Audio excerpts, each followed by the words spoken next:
time of uncertainty, two men have emerged.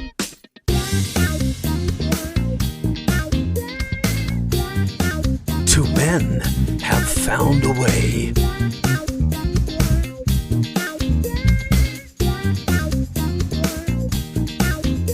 Featuring Beechy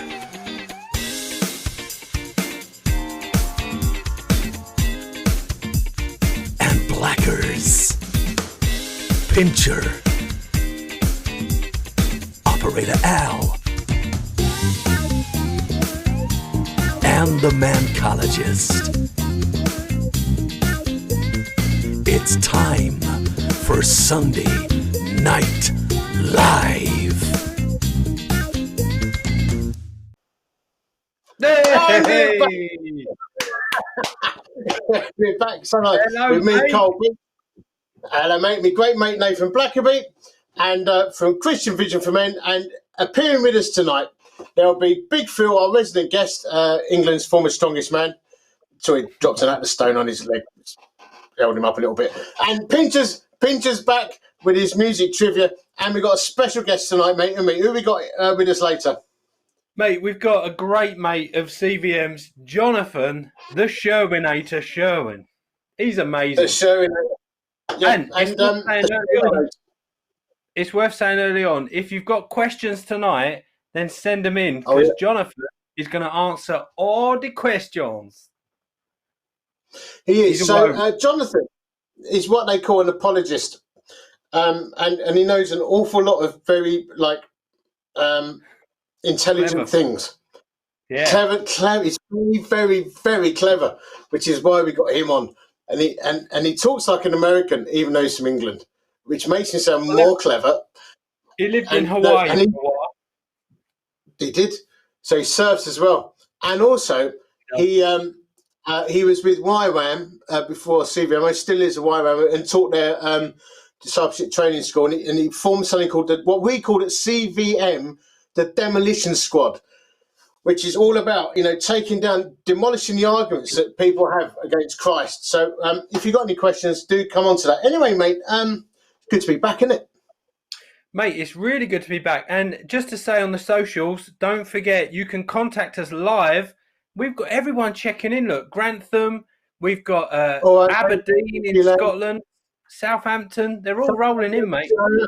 The boys are tuning in, and it's really great to spend the evening with you. And we really hope for this show.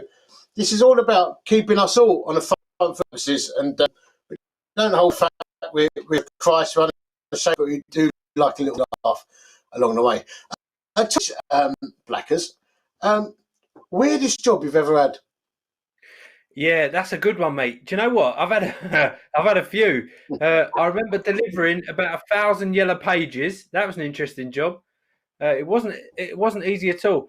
I worked in Pizza Hut for a while. I used to do the toppings, and I got sacked with a mate of mine because we used to cook more than we needed, and we'd eat them on the side, which I thought was quite clever. But anyway, the worst job I've ever had, Beechy. You got sacked. You got sacked. Did you say you got sacked? Yeah, just say why again? I was eating pizzas. Because you ate them. You made them and ate them. Yeah, we'd cook extra, and any that came back that people didn't like or weren't happy with, me and my mate Tom, we'd eat them. And we both, actually, I got the sack and then he quit. Anyway. That is awesome. The best job, the weirdest job I've ever had, I did 3 days in a factory.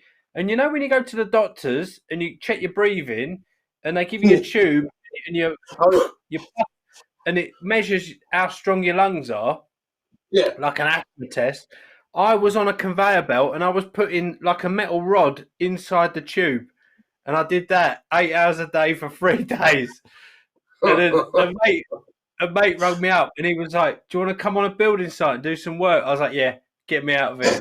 And that was it. What about you, mate? What's the weirdest job you've ever had? I've had quite a few jobs, particularly when I was a kid. But the two that stand out, one, I was a pot boy in an Essex boozer. Like a proper, gang-ridden Essex boozer. And so my job was to go in the cellars and change the barrels. And I had a couple of dodgy, horses. I used to have to muck out the stables and serve the soft drinks. But sometimes, even when I was 15, they used to stick me behind the bar if it was busy. But they were like all these blokes coming in, like selling stuff out of vans all the time. You know, it was a proper East End dodgy boozer. They used to get £2 an hour, £2 an hour for Shirley Mansworth. And every now and again, she'd bung me a 10, and I think I was minted. So I did. So that was proper good. That on the edges of the East End, and the other weird one I had to fund my way through uni. I did the night shift at Birmingham Airport catering. Wow. I used to blanch the chips and then clean the tables.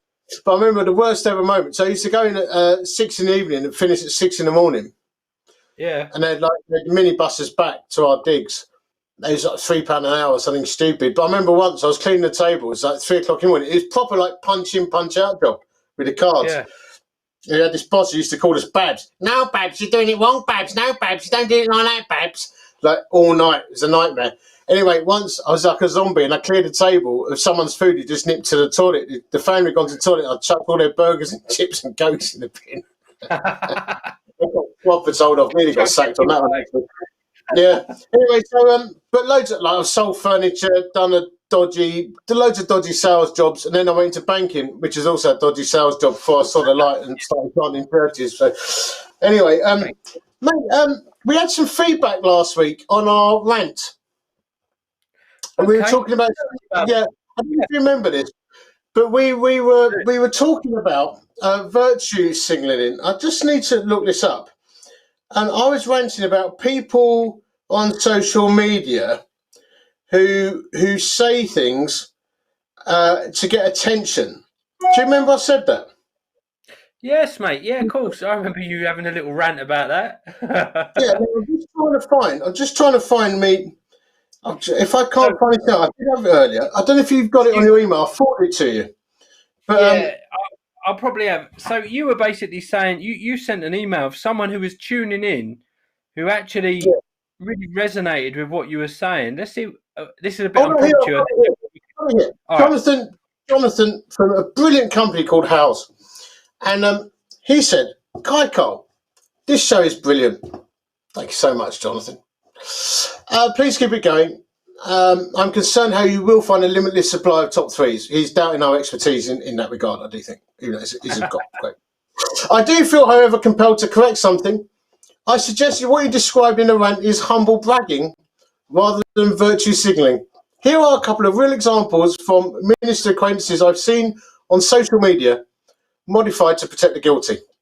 And what we were talking about was people who say things trying to look humble, but actually they're not being.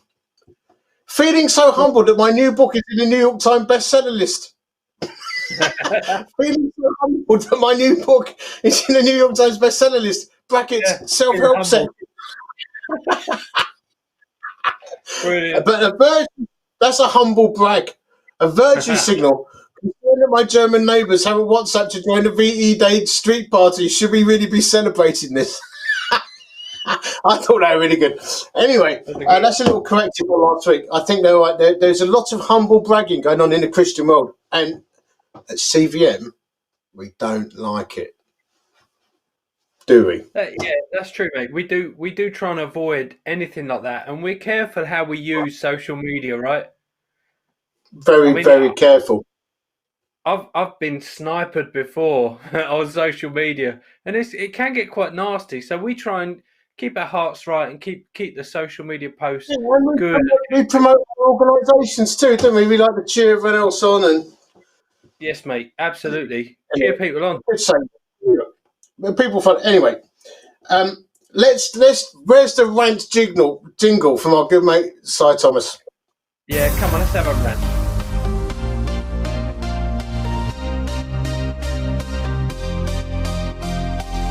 It's time to put things right with Beechy and Blackers.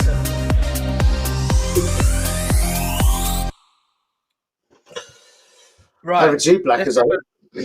Now in our notes we've called this a rant, but when I spoke to Cy Thomas, I said no, it's putting things right, but actually it's a rant. So this one's mine, mate. Now I get quite frustrated when you get quoted a price for something, but it's not including VAT. So let me give you an example.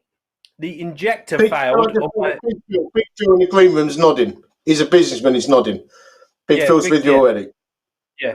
So the other day, I've got a 2012 VW Touran family wagon because I've got 3 kids and a massive dog. And one of the injectors failed, right? And I've got one of these diagnostics tools for 20 quid off Amazon. So I plugged it in and I knew straight away what was wrong with the car. Straight away. So I put it in the garage and I rang the bloke up and I said, mate, how much to fix the motor? He said, 370 quid. It needs a new injector. I was like, brilliant. I knew that because I'd looked it up. And he went and did the work. And when it was done, he rang me up. He said, you ready to pay your bill, sir? And I said, yeah, absolutely. Here's my card.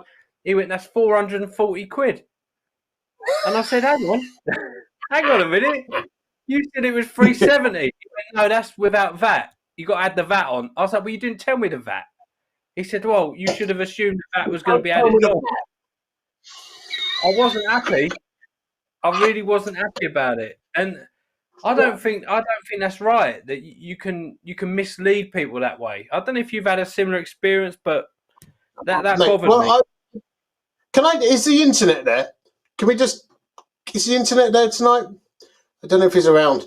I'm just wondering if the internet could bring in Big Phil on this one because he's a business. Oh, there. Hello, internet. Internet. Is there any chance you could bring in Big Phil just out the green room, just briefly? Before we bring him on in a minute. Here's Big Phil, everybody. Big Phil. Nice to see you. Big Phil. Yeah, former England's strongest man and follower of Christ, an all-round good bloke, but also businessman. Phil, any opinions on this briefly? Yeah, absolutely, 100%. If you phone someone up and you want something, you don't ask them. You say, how much will that cost? Don't you? You don't say, can you tell me what 80% of what I will be paying? There you go. So it's so stupid. I've had a very similar situation and I was really annoyed. Yeah. I asked for the full price, not for just 80% of it. I'm not being funny. You don't annoy people, do you? Look at the size of him. He's a monster. You don't end up upsetting, do you, on a VAT issue, to be fair. And thanks to that, Phil. I 100% agree. I don't like it on websites when they bury it, when they give you a price on a website and it doesn't clearly show that it's without VAT. It's a little bit, especially if I say to Karen, she says, how much is that thing you bought? And I go, it's 60 quid.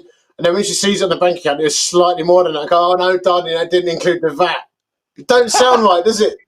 You got to do that. You told me that sports car was only 20 grand. Anyway, I 100% agree on that, mate. Anyway, I think while Big Phil's here, we should probably do a little strongman tip.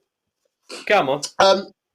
Now, we said last week we obviously want to do some exercise and lifting tips. The top exercises are the bench, the squat, and the deadlift. And I thought we'd get some tips, brief tips off Phil on each week for a few weeks. The bench press, Phil Roberts. Tell us about it. Yeah, bench press. So I think it is probably one of the most asked questions in the entire world, or especially in the gym community.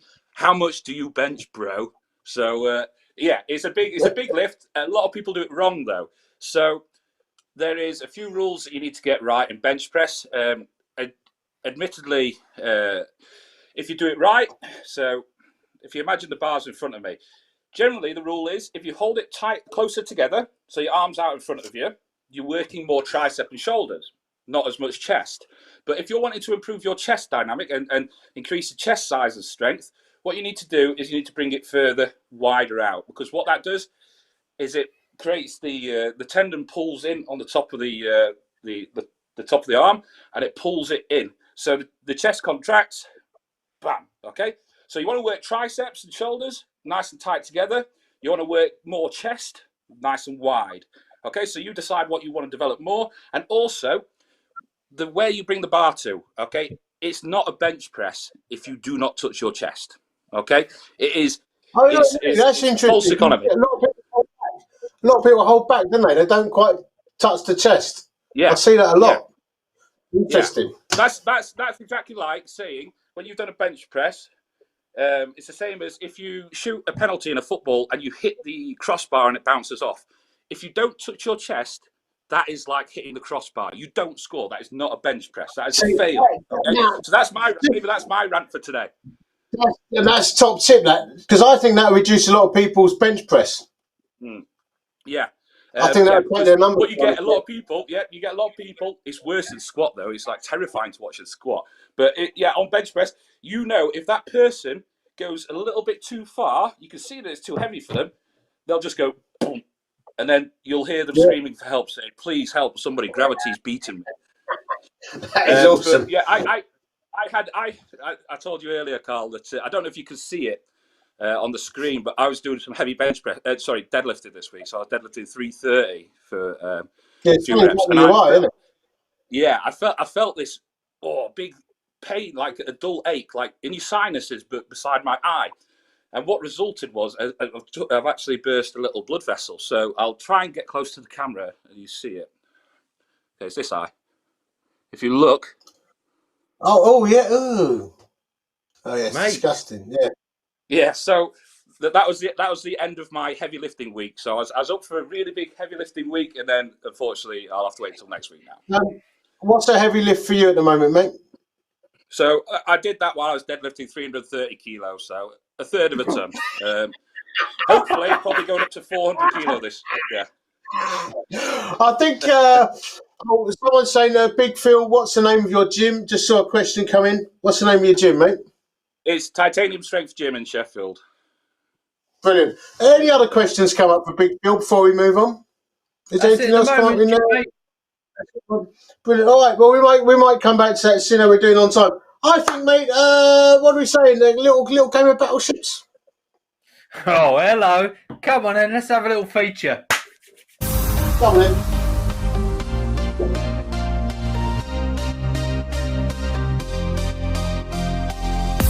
Ladies and gentlemen, it's game time with Beechy and Blackers.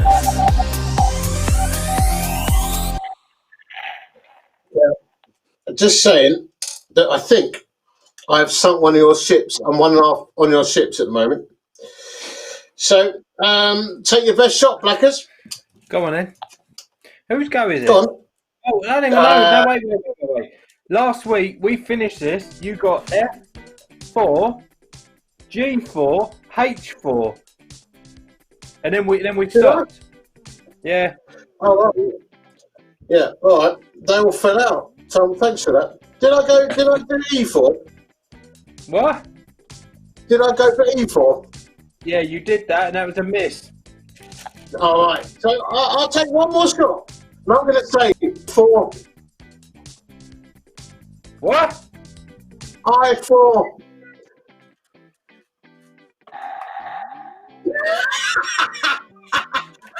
That's a hit.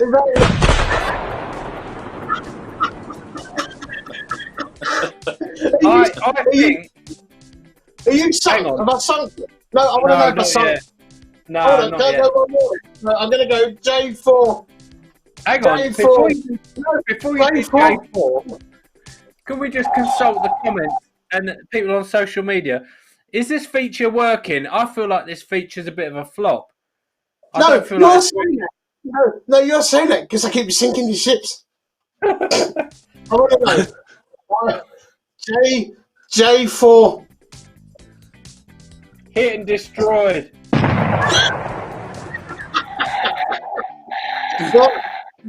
Brilliant. I'll let you have one shot, mate. All right. Can you just tell me where have I shot? Oh my word! There's loads of comments just come in. Oh no! What? Seriously, I've just got 4 pages of comments coming. Yeah. What are they saying? I wasn't looking. What I'm asking you is, where have I shot before? Because where I'm supposed to put them is empty. I'm not going to tell you, mate. It's your bad, isn't it? We haven't got long. You just got to take a shot. Oh, look at this comment. Look at this comment. Dan, Battleships is a top feature. I know. And I've sunk to your ship. I sunk to your ships. And you've not hit anything. All right. G. Don't mess me about it. G7. Hold on. G. G7. No, that's a miss. It's a miss. I'll give you one more. One more. Let me have one more. D6. D6 is a miss. This is stupid. This game. This doesn't work. The amount of shots I've had. This has been a month now. 3 weeks. A month. In 3 weeks, I've sunk 2 major battleships and all you've hit is water. Can I tell you what I think that is? Mate. Can I tell you what I think that is? Let me tell you what I think it is. It's the anointing of the Holy Ghost. It is. You said the Holy Spirit's not with me. Like Samson, the Holy Spirit's lifted off me and I didn't even know about it. This guy ain't right with you, mate. Anyway, I think it's time for a little musical break. I think it's time for a little. From a dusty cabin miles away, it's the man known only as Pincher. It's only Pincher's Music Trivia.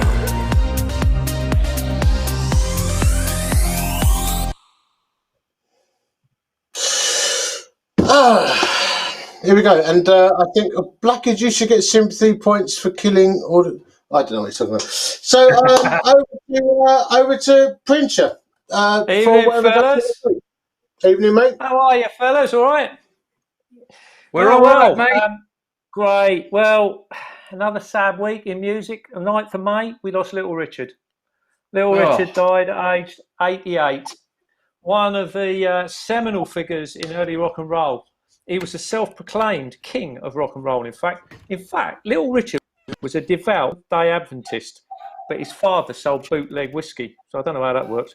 He sung and played in the local church, and in 1955, he had some massive hits, Tutti Frutti, Long Tall Sally, Rip It Up, and he had a major religious conversion in 1957 after several divine signs that he should change his way, and he quit rock and roll until 1964, and he released his first religious album in 59, saying God is real. But in the same time, and we've got in the vinyl collection, I've got a load of sort of compilations of this early stuff. You can see some of them there. Yeah, I've got Disco Fever. You never know when that's going to come in handy. All this old stuff, and in there somewhere I've got, yeah, you go, a rock and roll album, and there's Little Richard. It's the only picture I could find of him in my collection, to be honest. So there he is. There's Little Richard. And at the same time, in the UK, a young Paul McCartney was listening to all this rock and roll stuff. Little Richard, Chuck Berry, Bill Haley, the Big Bopper, Eddie Cochran, and of course Elvis. And here's some of that stuff, Bill Haley.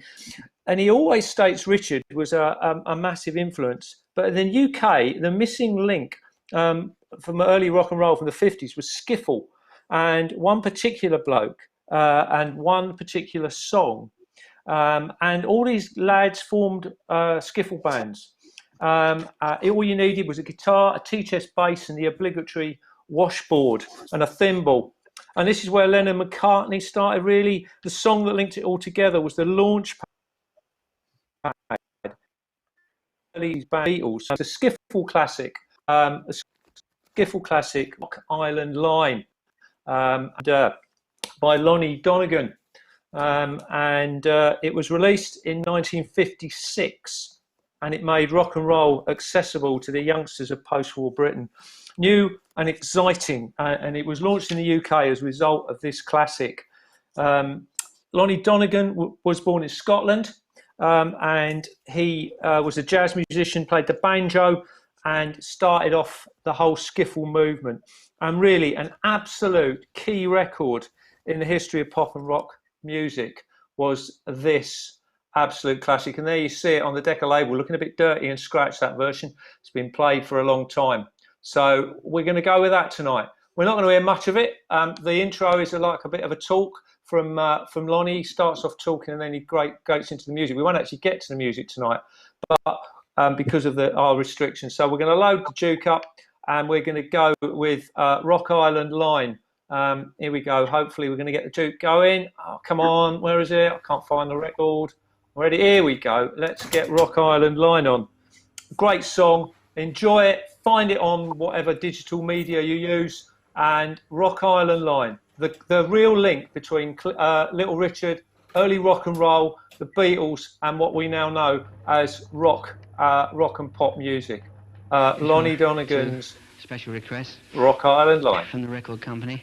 And now I'd like to play the song which brought me into this whole thing, good or bad. She had a story about the Rock Island Line. That's about as much as we're going to get, but that's Rock Island Line. And next week we'll maybe come up to date a little bit more. We might move into the 60s next week. Something a bit more modern. What we will do is get all Pinchers lists together and we'll put them out there on our Facebook page, and happy to get some suggestions in as well. Just to say that coming up, we've got an interview in a minute. We'll do an update on the gathering. We're going to examine a clip of the week from YouTube, and we do some top threes. That's all to come. But right now, I think we'll do a live interview. Come on. Ladies and gentlemen, Beechy and Blackers bring to you the Sunday Night Live interview.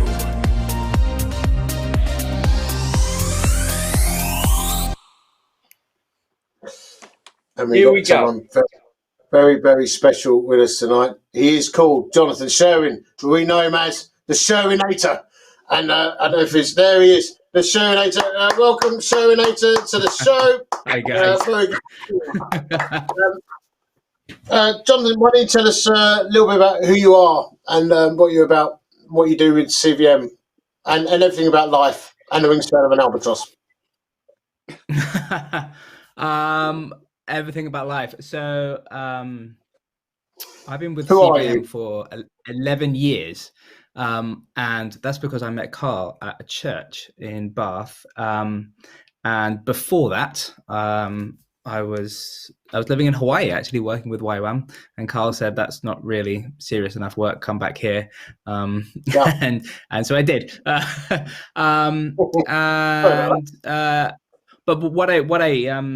what I found in my time in YWAM was just a passion for understanding different cultures, different questions that came from different cultures. And that's something that I've been doing with CVM now. We have been working with the Demolition Squad. So Andy Kind and myself, we set that up with you guys 7 years ago this year.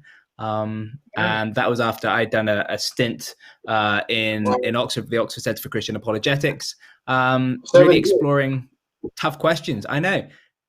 I can't believe it. It's been 7 years since we started that.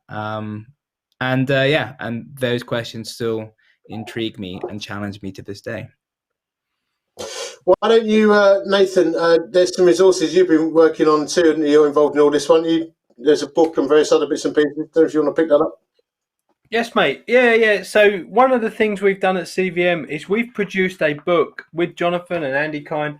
It's the Ultimate Survival Guide. We might even have a slide for you at some point that will point you in the right direction of where you can buy this book. There we go. How to talk about God, the Bible, and stuff. So in this, Jonathan tackles some really interesting questions, and the Dem Squad is basically this blog that picks up all of these questions. Mate, some of these in the book are amazing. The Bible is irrelevant, outdated, outmoded. God is a moral monster.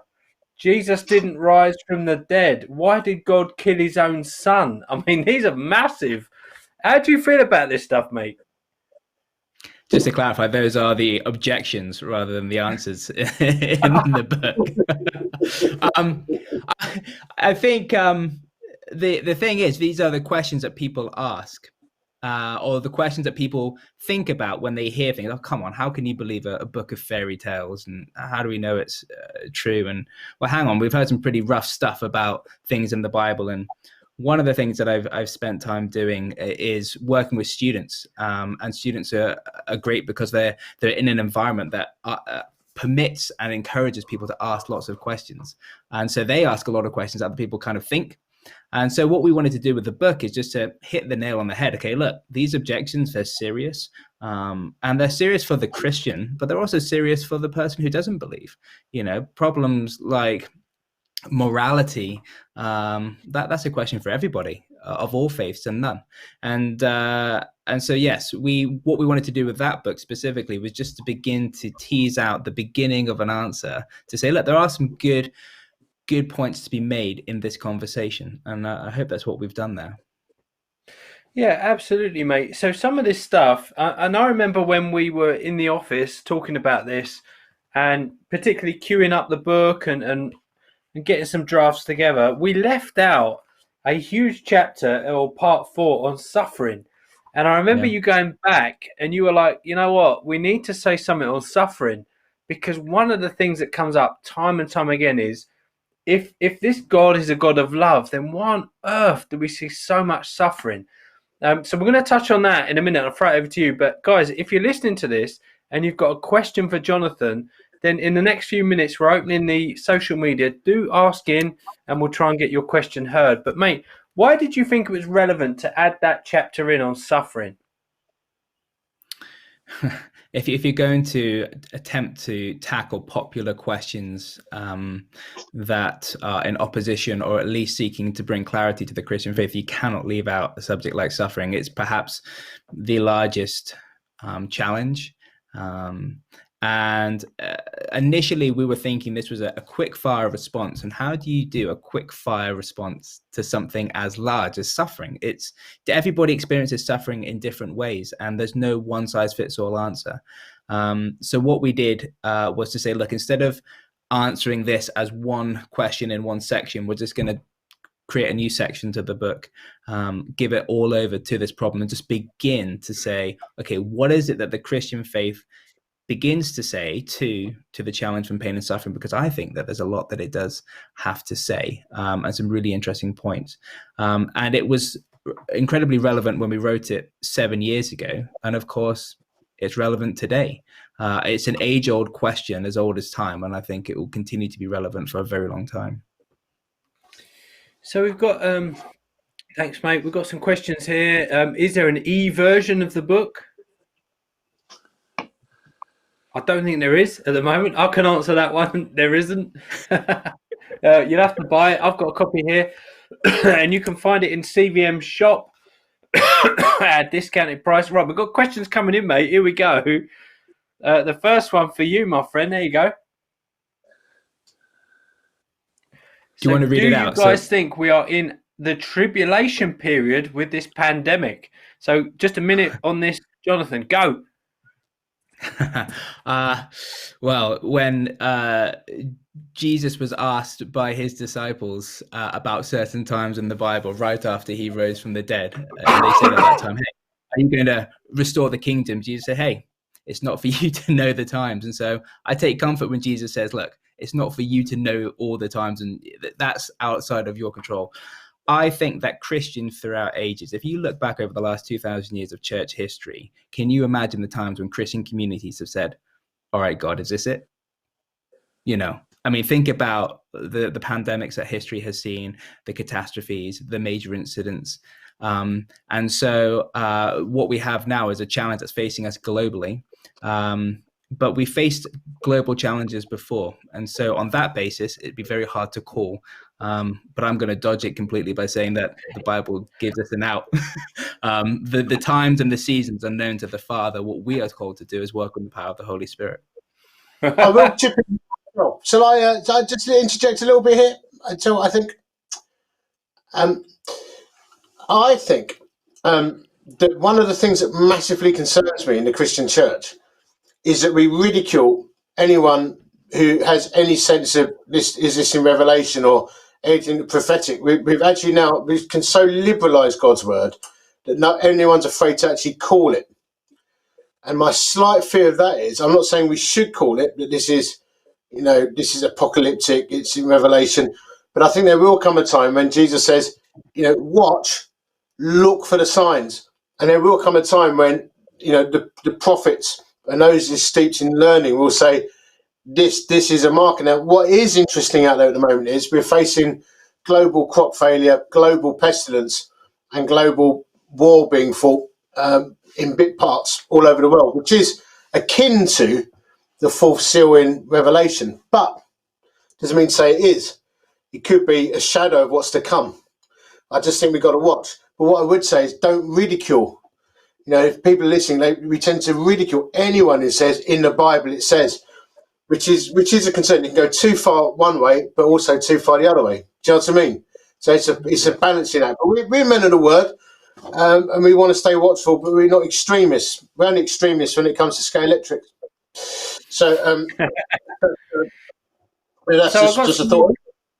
I've got some more questions rolling in here. We're gonna maybe run through these pretty quick because I've got maybe 5 decent questions here. And guys, if you are tuned in, do send in your comments or your questions, and we're going to try and get Jonathan to have a look at these. Jonathan, so here we go. Liam is asking, question for the Sherwinator. Why has God allowed so many to die from COVID-19? So we're looking at what, 300,000 now have died from COVID-19? Mate, what's your take on it? How, as a Christian, do you reflect on this? You know, it's really hard. First of all, the question when it comes, there's 2 parts to this question, I think, Liam. There's the felt problem of pain. If you had somebody close to you pass away as a result of this, then you feel it a little differently, perhaps, to the person who's looking at the news, who seemingly is seeing it all go on and asking that question a little bit more hypothetically, or the case of how could God allow this? And then there's a question of how did God allow my grandmother to pass away, and the challenge has to be not just with deaths from COVID-19, from coronavirus. How does God allow the flu to claim so many lives, and cancer, and all the other illnesses, which when you add them up and you think about it and begin to ponder on that scale, is huge. The trouble that we get into, or the bit that I find interesting, is as soon as we start to say that, well, it's a bad thing that people are dying, and it is a bad thing, it's a tragic thing. As soon as we say it's a bad thing, we've now begun to qualify this as some sort of, there's some morality here that this ought not to be happening. Now you have an interesting situation. Whereas if there is a thing as bad, then where does that standard come from? John Lennox, Professor Lennox at University of Oxford, has written a book on this, specifically about coronavirus and the problems of evil, asking that, look, if we're calling this a bad thing, and everyone is calling this a bad thing, where does that standard of bad, where does that standard of good come from? Now, if you have that, then you got to say, and we need to ask some further questions. Is there a God that defines this? And then you ask the question, how could a loving, powerful God allow this to happen? The question necessarily must get bigger. And the Bible says much to this. Actually, the oldest book of the Bible, the book of Job, is all about suffering. Yeah. And I think Jesus says a lot to this as well in the Gospels. Jesus is a suffering God. The Bible answers in some ways, and it also demonstrates in other ways. And one of the ways it demonstrates, it says, look, Jesus is come as God, and he's a suffering God. He suffers with us. He suffered for us. Now, that's incredibly powerful. If you pause and just lay the intellectual objection to the side for the minute, not wishing it to go away, we come back to it, but we're saying our God, or the God of the Bible, claims to be a God that suffered. Now we have a God who understands. And so much, I think, of pain is confusion. So much of loss is uncertainty and worry and grief. But when we know that someone who is powerful has gone through it and goes through it, it takes the sting out just a little bit. It's a good question. It's a powerful question. And one of the things I find interesting is that Christianity doesn't avoid it as other people want to do, but does, try and talk about it quite a lot. Yeah, it tackles it head on. Mate, some of the questions we're getting here are based around that. So this one as well, I get asked all the time by non-Christian people, why do you believe in someone when children die of cancer? Again, it picks up exactly what you were just saying. It's such a difficult thing to answer, but there is a plan here. So Greg Sutcliffe is asking, if God is everywhere and every when, and knows what we are going to decide or choose before we decide or choose it, is it really a choice? Yeah, that's a great question. Do we really have free will? Do we have a choice if God knows everything and orders everything? The thing is, we're dealing with different perspectives here, right? So when we say God knows all things, well, I think we often think about that as some sort of really strong human mind that knows all things. But we're talking about a God. We're talking about a God who looks at things in a different way. And knowing the future, we can think about this theoretically. Knowing the future and watching things unfold isn't the same as controlling what is unfolding. Now, that gets us into even more interesting areas. Do we have freedom? Do we have that moral ability? The Bible will claim that we do, and yet at the same time, it does say that God knows the future and that God has a sovereign command over what's coming. How do we square the two?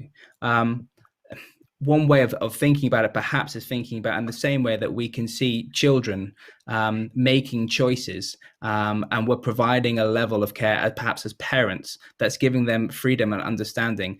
We can see what they might do. Now, we don't have foreknowledge, but we have a pretty good idea of what children will do, but we're still letting them make the choices. In fact, that's a strong part of being a parent, is letting children, developing individuals into making and taking choices for themselves. And so I think I would hold to the understanding that God does know the future, is in control, but does let us make individual choices, yes, and that they do matter. So yes, in that we would have a freedom. Very good. Jonathan, we're going to have one more question, and then I think the time is up. I'm going to put it on the page now. It says, Jonathan, do you think resurrection, as in Jesus's resurrection, was physical, or could it have been a powerful encounter to the disciples? Oh, that's a great question. I think that if we had one story from one disciple, then we could have had a powerful encounter. But our religion, the Christian faith, isn't based on the eyewitness testimony of one person who perhaps for emotional reasons or for other reasons had some sort of encounter, but it wasn't necessarily real. It wasn't necessarily a physical resurrected body. The Bible would describe quite clearly that Jesus appeared physically in resurrected bodily form after the crucifixion and after the burial.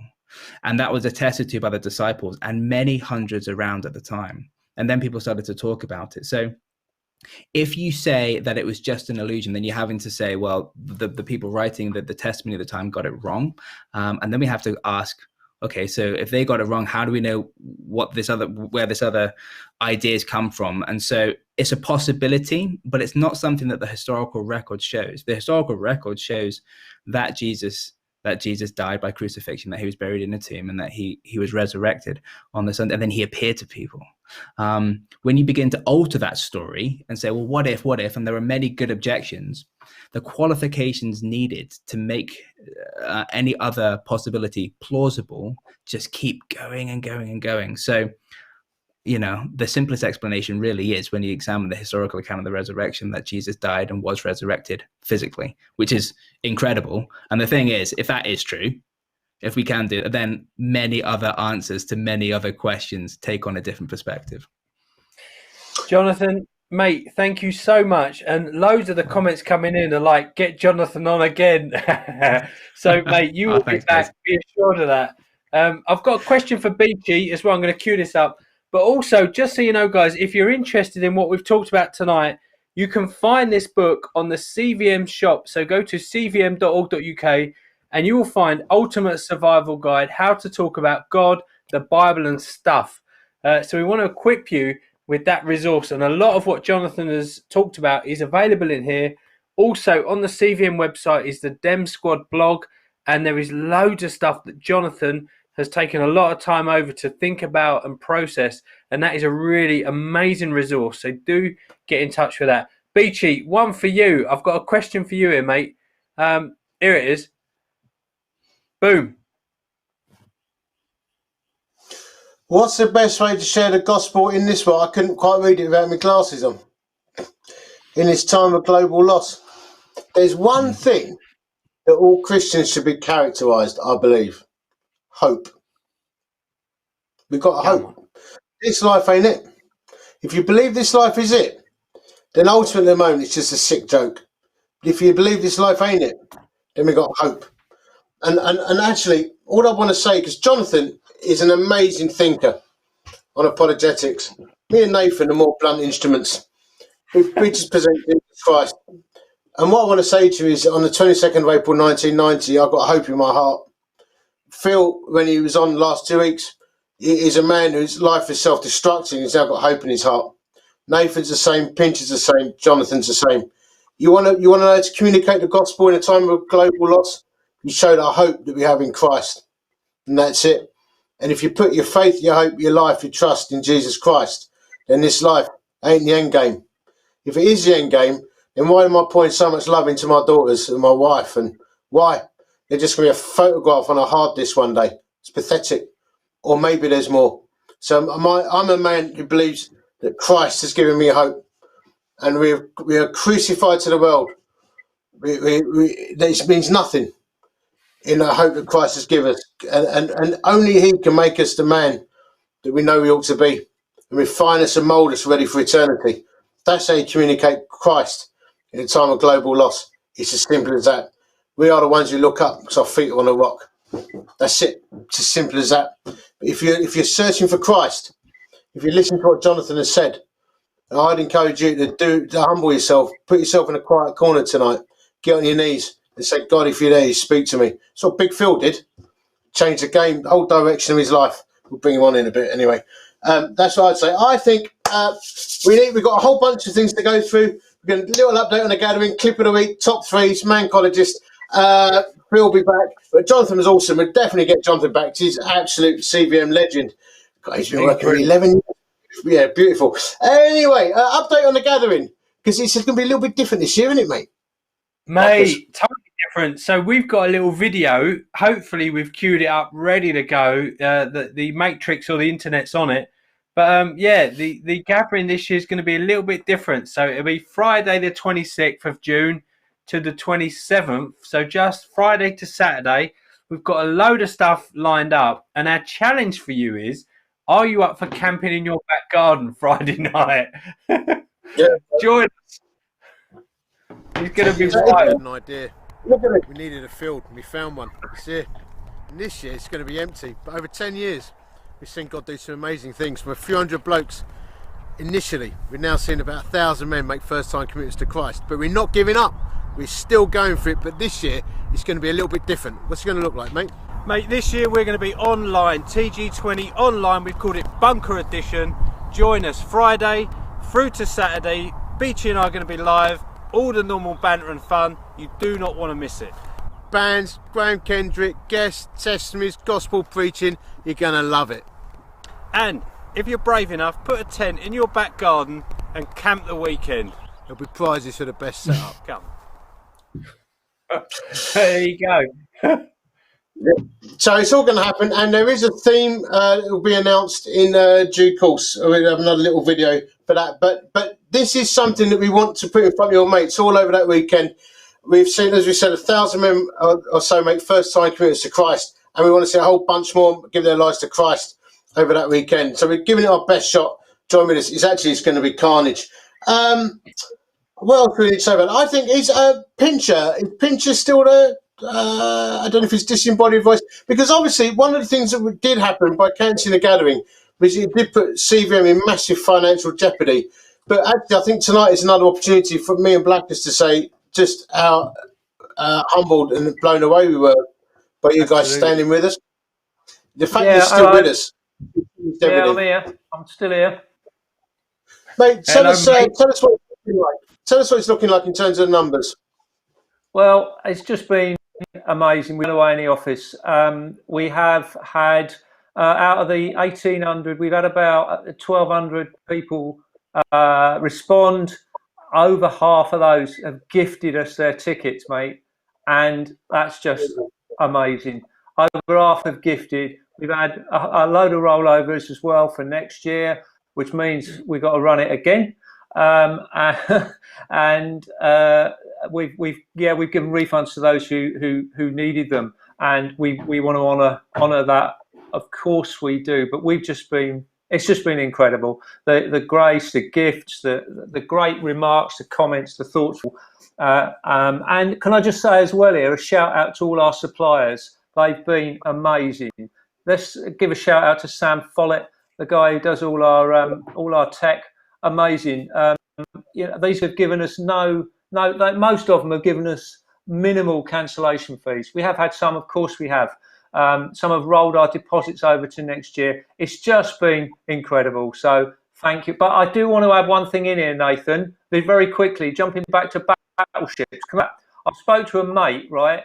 And he said he is so thankful that you were not in charge of tactics during the Falklands conflict.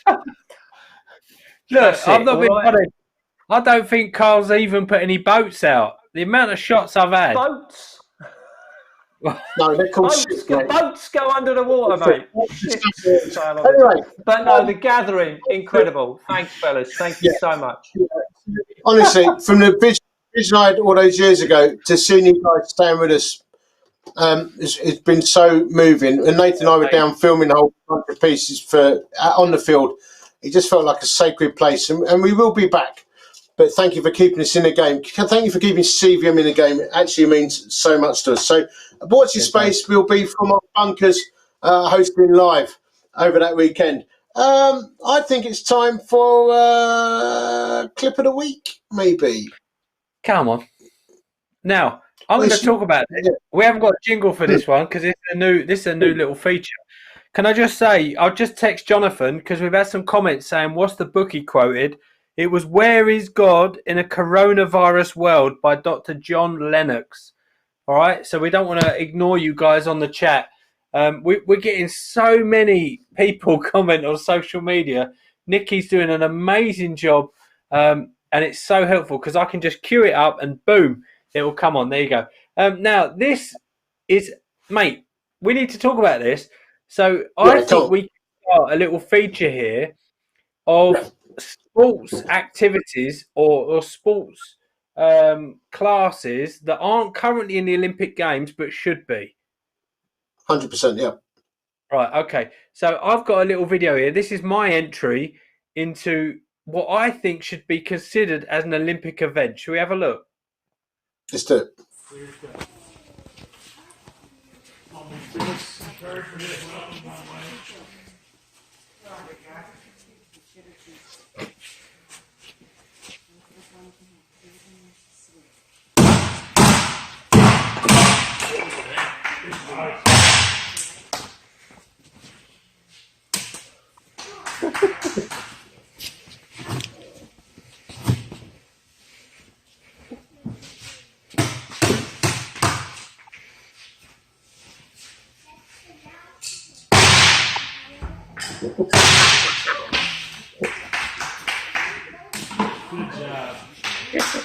What do you reckon?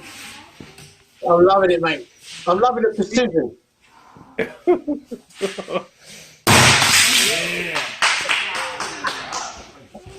Hold on.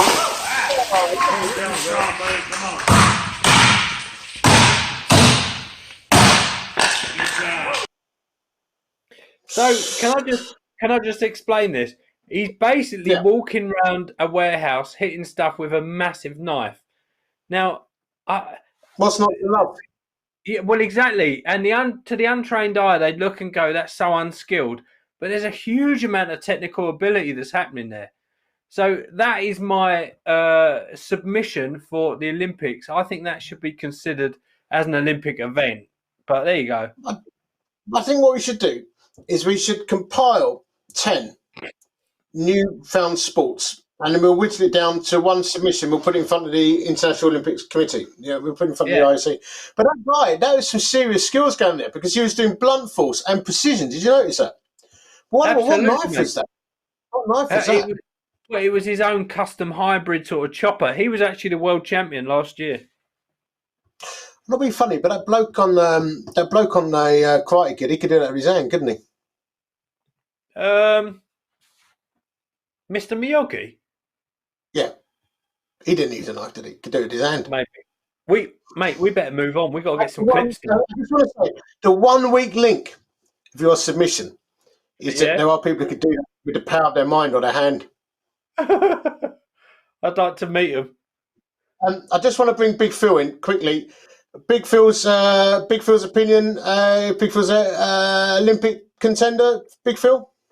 Yes or no? But for the cutting, well, it's definitely looking at his physique. It's definitely a technical sport rather than a physical endurance sport. So, but you know what? Olympics has to have a wide variety, and he can still be an athlete at that size and stature. Yeah, like a darts player. They're athletes, aren't they?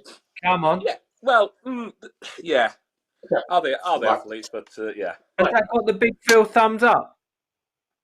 Yeah. Big Phil. Big Phil, thumbs up. All right, that goes into the top 10 list. Okay, I think we're moving it on. We've got time for a top 3, I think. Cue Ty Thomas.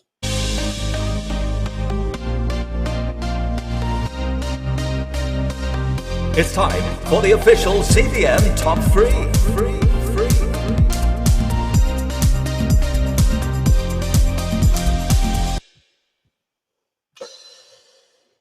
It's quite a big one this week, I think. And we're doing the top 3 retro action TV shows. We've chosen 3 each. We have to choose 3 out of the 6. Nathan, you first. So we're gonna have to rattle through these, mate, because we're a bit tight on time. But my first selection is this one. Here we go.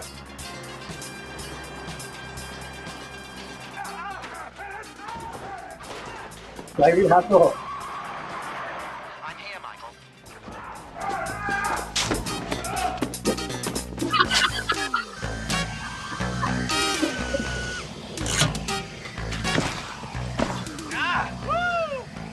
I have never been so glad to find out one of April's devices works. My sentiments exactly, Michael. It was dreadful being unable to speak or move. We'll compare notes later. Right now we gotta save Gina from Zachary. Well, there you go. I think that's enough. I love it falling head over heels. Very good. Very good. It's a shame. Night Rider number 1. Yeah, it's a shame we couldn't play the whole clip because the ending's amazing. But anyway, here we go. Number 2. Let's see if you can guess this, mate.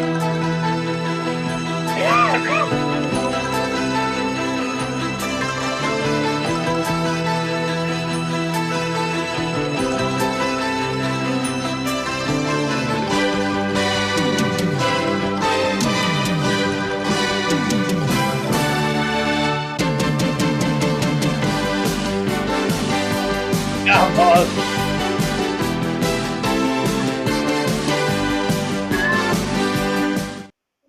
Yeah, I love MacGyver.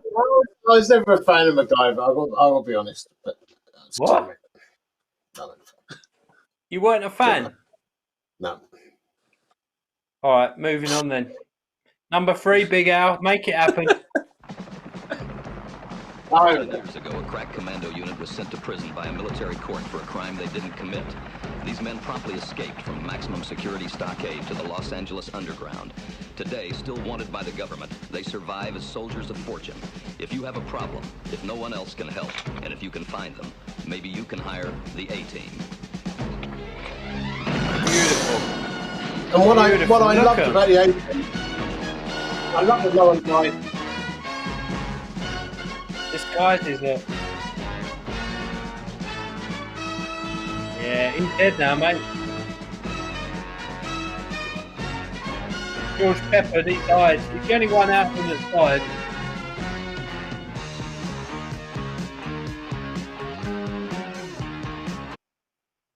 So there you go. If you're going to be one of the A-Team, which one would you be? Face. And who would I be? B.A. Baracus, I ain't getting on a plane, man.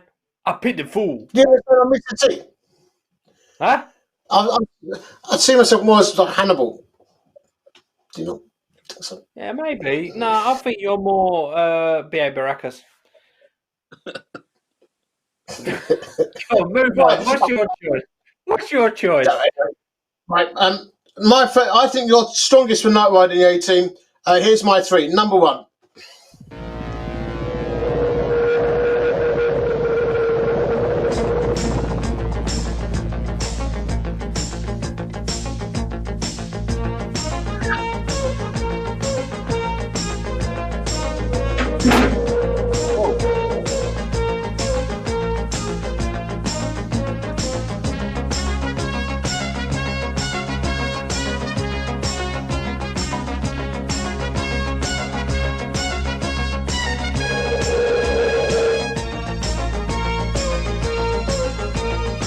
Absolutely legendary show. Absolutely legendary show. And what I loved about Airwolf was it was in the middle of the desert and they hid it in a volcano and no one thought to look in it. Absolutely. All the way. And my second one, it's a bit of a curveball, second choice. Come on. We have a 911. Armed robbery in progress. See surplus store corner People's Drive on 24th Street.